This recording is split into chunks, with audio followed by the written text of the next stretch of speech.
নেতৃত্বে যে বিডিআর বিদ্রোহের নামে যে হত্যাকাণ্ড চালানো হয়েছিল, সেই হত্যাকাণ্ডের পরে যে জাতীয় তদন্ত কমিশন হয়, সেটার আমি একজন সেনাবাহিনীর পক্ষ থেকে প্রতিনিধি ছিলাম।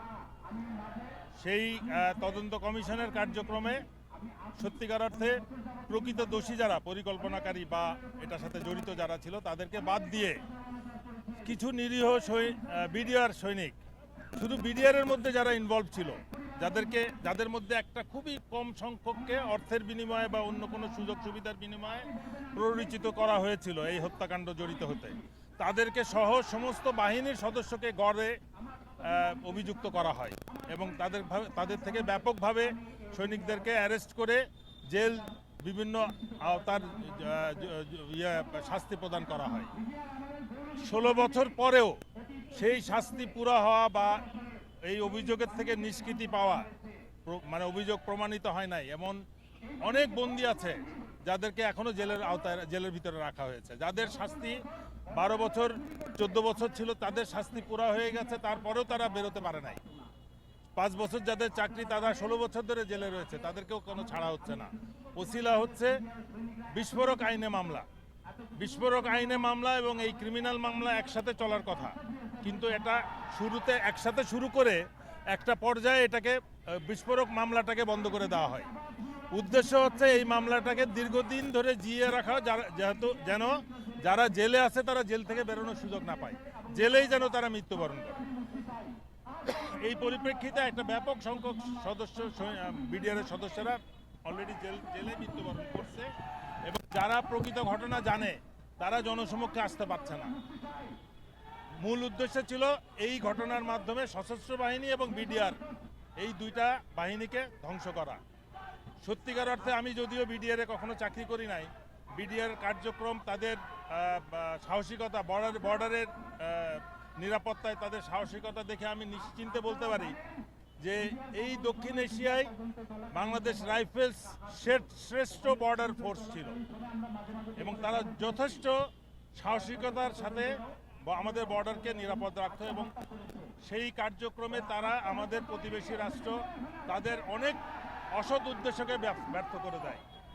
এবং আমরা জানি পাদোয়া রৌমারির কাহিনী, ব্যাপক সংখ্যক বিডিআরের বড়ইবাড়ির কাহিনী, যেখানে ব্যাপক সংখ্যক ভারতীয় নিরাপত্তা এবং সেনাবাহিনী নিহত হয়।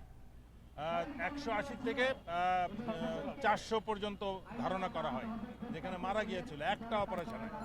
তো এই সমস্ত কারণে আমাদের প্রতিবেশী ভারত তারা নিশ্চিত সিদ্ধান্ত নেয় যে এটার প্রতিশোধও নিতে হবে এবং ভবিষ্যতে যেন এই বাহিনী আর উঠে দাঁড়াতে না পারে, সেই পর্যায়ে তারা হাসিনাকে নির্বাচন করে, তারা তাকে ক্ষমতায় নিয়ে আসে। দুইটা বুদ্ধি দেয়, একটা হচ্ছে যে এই বাহিনীর, সামরিক বাহিনী এবং বিডিআর যদি সক্রিয় না থাকে তাহলে এই আওয়ামী লীগ আজীবন রাষ্ট্র ক্ষমতায় থাকতে পারবে আর আমাদের প্রতিবেশীও নিরাপদে থাকতে পারবে, তাদের ইচ্ছা মতো আমাদের দেশকে ব্যবহার করতে পারবে। এবং আমরা গত 16 বছরে সেটাই দেখেছি। বিডিআরকে সম্পূর্ণ নিষ্ক্রিয় রাখা, প্রকৃত যারা বর্ডারে অপারেশন করেছিল, সফল ছিল, তাদেরকে জেলের মধ্যে রাখা হয়েছে, বেছে বেছে তারা অপরাধ না করলেও জেলে রাখা হয়েছে এবং তাদেরকে না বেরোনোর ব্যবস্থা করা হয়েছে। এই পর্যায়ে সবথেকে জঘন্য কাজ যে করেছে সেটা হচ্ছে এই জাতীয় তদন্ত কমিশনের একটা গ্রুপ ছিল, তারা পরবর্তীতে পুরস্কৃত হয়েছে, যারা এই তদন্তে কাটাছেঁড়া করতে বা তদন্তকে অকার্যকর একটা তদন্ত রিপোর্ট তৈরি করতে সহায়তা করেছিল, তাদেরকে পরবর্তীতে পুরস্কৃত করা হয়েছে। ঠিক আছে, এই জিনিসটা খেয়াল রাখতে হবে। আর ক্রিমিনাল তদন্ত যে করেছে আবুল কাহার আকান, তাকে অবসরপ্রাপ্ত একজন পুলিশ অফিসারকে, এএসপি ছিল, তাকে ফেরত এনে ডিআইজি র্যাঙ্ক পর্যন্ত দেওয়া হয়েছে, তাকে দিয়ে তদন্ত করানো হয়েছে এবং সম্পূর্ণ রাজনৈতিক ইচ্ছা তারা মতো কাজ করেছে, প্রকৃত তদন্ত না করে তাদের সরকারের ইচ্ছা মতো তারা একটা তদন্ত রিপোর্ট পেশ করে। সুতরাং এটা কোনো অবস্থাতে গ্রহণযোগ্য নয়। এই নিরীহ লোকদের মুক্তি দিতে হবে এবং প্রকৃত যারা দোষী, সকল বাহিনীর, শুধু সামরিক বাহিনীর একটা ব্যাপক অংশ আছে এটার সাথে জড়িত, পুলিশ বাহিনীর আছে,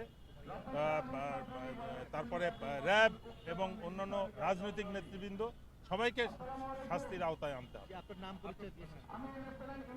আমি ব্রিগেডিয়ার জেনারেল হাসান নাসির, অবসরপ্রাপ্ত, এবং আমি এই তদন্ত রিপোর্টে জাতীয় কমিশনের যে রিপোর্ট হয় সেটাতে আমি নোট অফ ডিসেন্ট দেওয়ার কারণে আমাকে প্রফেশনালি এবং সোশ্যালি হ্যারাস করা শুরু করলে আমি চাকরি ছাড়তে বাধ্য হই 2010 আরেকটি বিষয় যে